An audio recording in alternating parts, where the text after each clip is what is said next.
Saudara-saudari umat Allah yang terkasih dalam Kristus, jumpa lagi dengan saya dalam acara Sabda Saban Hari untuk hari Minggu Pekan Biasa ke-13.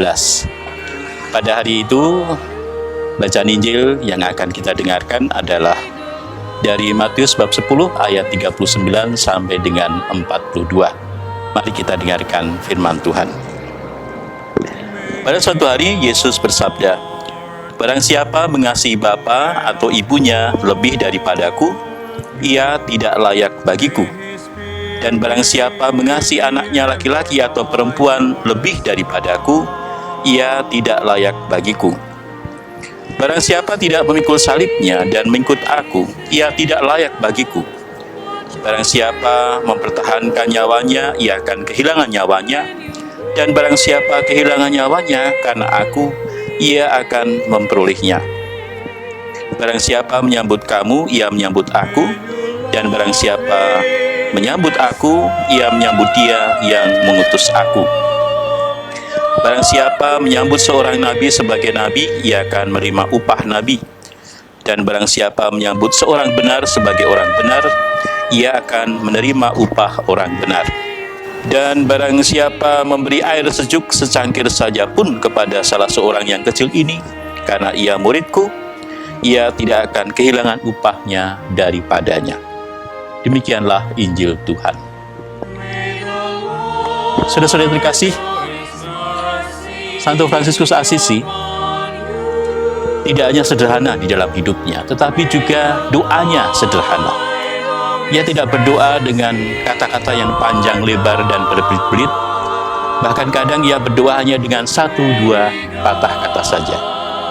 Satu doa yang paling singkat dari Fransiskus disaksikan oleh muridnya yang pertama, yaitu Saudara Bernardus dari Quintavalle. Saudara Bernardus ini dari Quintavalle pertama kali kagum pada Fransiskus, dan karena kekagumannya dia mengundang Fransiskus untuk bermalam di rumahnya. Ia ingin tahu sebenarnya kalau malam hari Fransiskus itu buat apa sih? Apakah sama seperti orang lain langsung tidur begitu saja, atau berdoa dulu, dan doanya apa kira-kira? Maka Bernardus sengaja mengamati Fransiskus, apa yang akan dilakukan Fransiskus ketika malam hari. Dan Fransiskus rupanya tahu bahwa ia sedang diamati, maka dia mencoba untuk berlaku seperti orang biasa pada waktu itu. Ia langsung tidur begitu saja. Tentu saja hal ini mengagetkan Bernardus. Loh, katanya orang suci, tapi kok langsung tidur begitu saja? Tapi Bernardus tidak percaya begitu ya saja. Dia kemudian juga pura-pura tidur, mendengkur. Dan memang akhirnya ketika Fransiskus mendengar Bernardus sudah tidur, Fransiskus segera bangun, dan kemudian dia berdoa. Dan pelan-pelan Bernardus pun bangun dan mengamati apa yang dilakukan Fransiskus. Ternyata Fransiskus sepanjang malam berdoa dengan hanya satu kata saja. Allahku, Allahku, ideo meo, ideo meo. Dan di tempat lain Fransiskus kadang-kadang juga berdoa dengan 2 patah kata saja.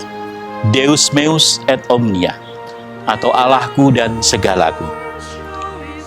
Bagi Fransiskus, doa tentu bukan pertama-tama soal kata-kata, tetapi bagaimana perasaan kekagumannya akan Allah yang menggerakkan seluruh hidupnya. Maka doa Fransiskus yang sederhana tercermin juga dalam hidupnya yang sederhana. Hidupnya yang seluruhnya menunjukkan dan mewujudkan apa yang didoakannya. Allah menjadi segala-galanya. Deus meus et omnia. Allahku dan semuanyaku. Allahku adalah segalanya bagiku.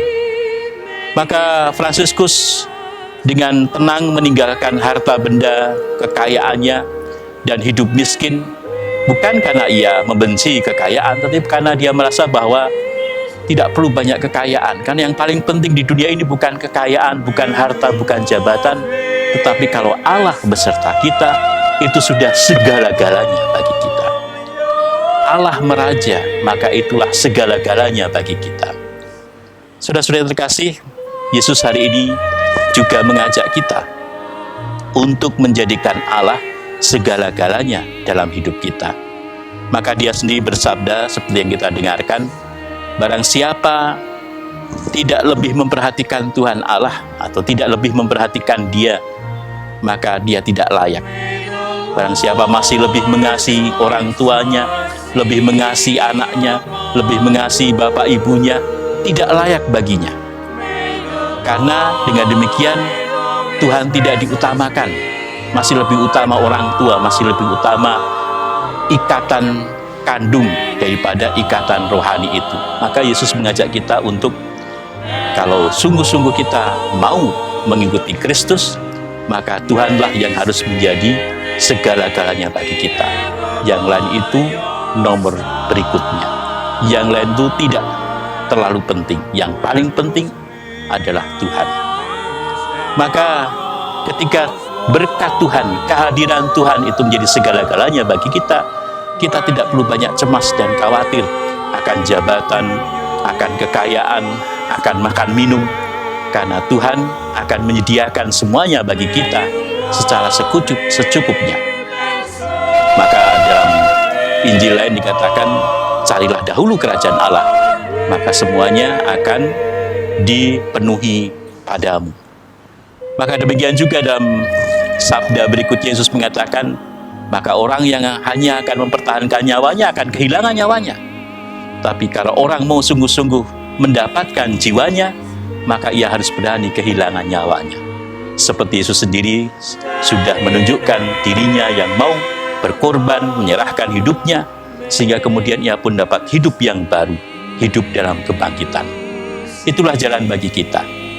Karena itu saudara-saudara terkasih, mari dalam hidup, kalau kita sungguh mau beriman, maka Allah harus menjadi segala-galanya bagi kita, menjadi yang paling utama, bukan yang lain. Apakah dalam hidup kita sudah mengutamakan Allah di atas segala-galanya, atau kita masih memperhatikan hal-hal yang remeh, yang sepele, lebih penting daripada Tuhan Allah sendiri? Kalau demikian, maka kita tidak akan mengalami kebahagiaan, sebab kita masih terpaku pada hal-hal yang tidak memberikan kebahagiaan sejati bagi kita. Tapi kalau Tuhan Allah sungguh menjadi yang utama dalam hidup kita, maka kita tidak akan banyak khawatir, karena kita percaya Tuhan pasti akan memberi jalan. Kita akan merasa damai, kita akan merasa bahwa hidup kita akan bisa bahagia, karena Tuhan selalu menyertai kita. Semoga Anda berbahagia, karena Anda selalu diberkati Tuhan, sebab Anda mengutamakan Tuhan dan menjadikan Tuhan segala-galanya bagi kita. Tuhan memberkati kita.